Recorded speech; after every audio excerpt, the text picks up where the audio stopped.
Welcome to the Real News Network. I'm Paul Jay in Washington. And in Washington on Tuesday, President Obama announced what he called the end of combat mission in Iraq. Tonight, I am announcing that the American combat mission in Iraq has ended. Operation Iraqi Freedom is over, and the Iraqi people now have lead responsibility for the security of their country. This was my pledge to the American people as a candidate for this office. Iraq has the opportunity to embrace a new destiny, even though many challenges remain. Now joining us from Washington, D.C. is Phyllis Bennis. She's with the Institute for Policy Studies, and she's the author of Ending the Iraq War, a primer. Thanks for joining us, Phyllis. Good to be with you. So, mission Iraqi freedom is over, and now it's a new dawn for the Iraqi people and the world, we are told. So, Phyllis, did you hear anything new tonight? I heard one new thing, Paul, and that was President Obama's acknowledgement that this is now $1 trillion war in Iraq. That's the first time, I think, that he's publicly acknowledged that. And it is important because one small part of his speech did focus on the costs of war. A great deal of it focused on the price that's been paid by the U.S. troops, but for almost the first time, he did speak of the economic cost and the need to rebuild this country. For some months now, U.S. troops have not been taking the lead in combat operations, but they have been engaging in whatever combat they choose anywhere in the country. What we didn't hear tonight from President Obama, and I think ultimately it's probably more important than what we did hear, was about the nature of the 50,000 troops that are being left there now. Those 50,000 troops are combat troops. They are rebranded. The military, the Pentagon uses the term remissioned as training and assistance brigades, but these are combat brigades. President Obama referred specifically to the 4th Stryker Brigade, the last combat brigade, as he put it, to leave Iraq, and he spoke quite poetically about it. But what he didn't talk about, again, was the 3rd Armored Cavalry Brigade from Fort Hood in Texas, Killeen, Texas, who just deployed to Iraq a week ago last Sunday.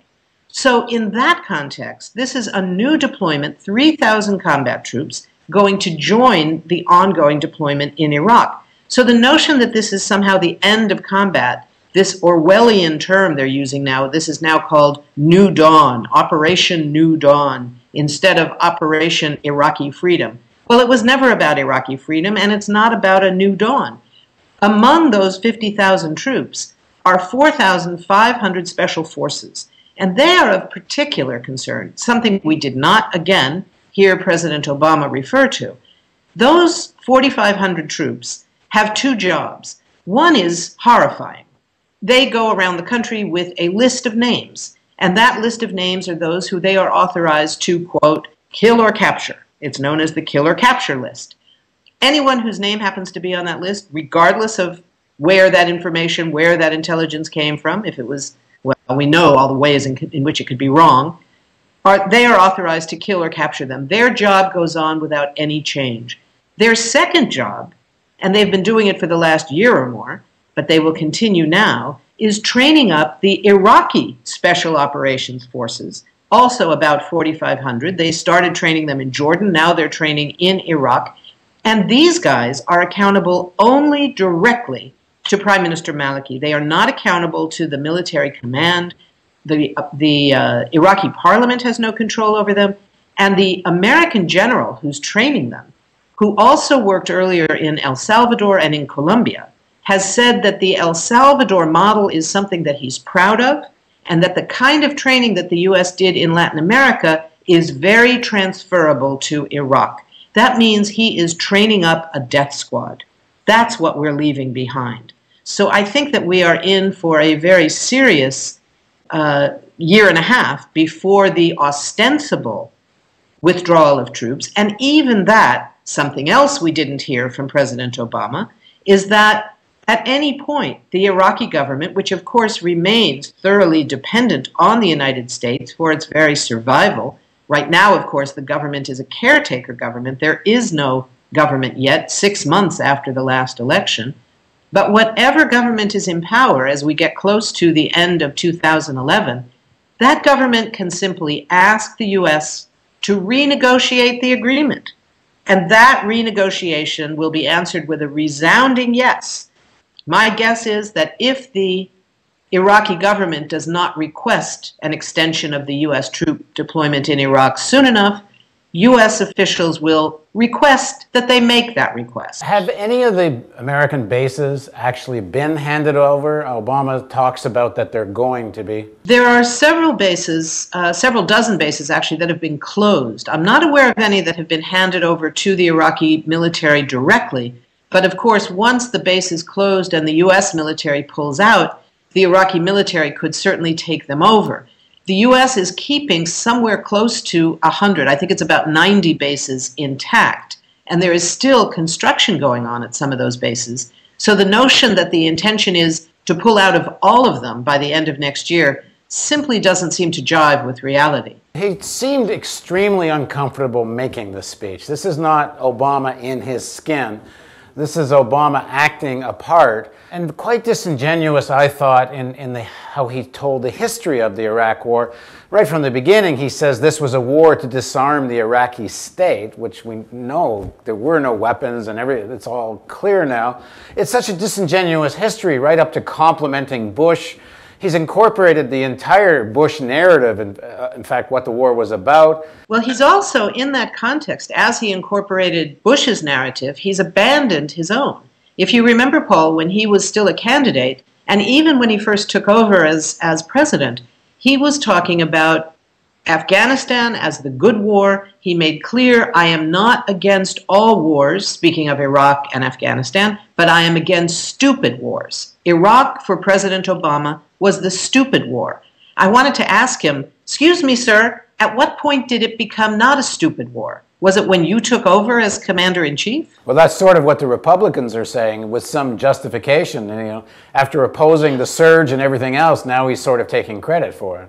Well, I don't know if he's taking credit for it. Again, something he didn't say was the other three reasons why violence went down in the context of the huge sectarian fighting in Iraq in 2006, 2007. Of course, when you send 30,000 troops mostly into Baghdad, they're going to have some impact. But the other three reasons were arguably far more important. One of them, the decision by Muqtada al-Sadr to stop fighting. When his militia stands down, that's a huge reduction of violence. Two, the decision by a number of former resistance fighters, mainly Sunnis, who joined something called the Awakening Movement, where they decided that it was better to have the U.S. pay them not to fight, rather than to fight the U.S. and get paid by someone who wasn't paying them quite as much. And third, and perhaps most horrific, but probably most important, was that the violence, the sectarian violence, that had a very clear goal of ethnic cleansing, block by block, community by community, what used to be, say in Baghdad, a thoroughly mixed, not divided population, an extraordinary diverse population of Sunni and Shia and Kurds and Christians and some Jews and others, everybody living all together. That was the goal of that sectarian fighting, was to end that. And at a certain point, it was ended. And what we see now in Iraq is a city divided with blast walls, with ethnically cleansed communities separated from each other. And of course, once that happens, the violence has no reason to exist anymore. Walls mostly put up by the American forces. Exactly, exactly. Now, I guess the counter-argument that would come from the Obama camp is that he has no choice. Their argument, I suppose, would go, I've got to get out. I'm going to get out. I'm sorry, I'll say that again. His argument would go, I'm managing getting out. We couldn't go out any faster. It would be destabilizing to the situation in Iraq. There's nothing gained attacking Bush now. It just makes us look divided, and so on. I mean, you think there's any merit to that? Did he have any choice other than to play along this way?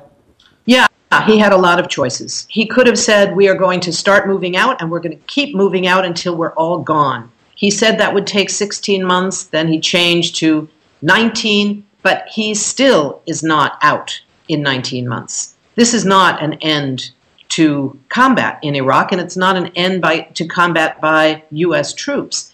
He had choices, even at the political level, where he's coming in as someone who never served in the military, a great deal of skepticism from the military.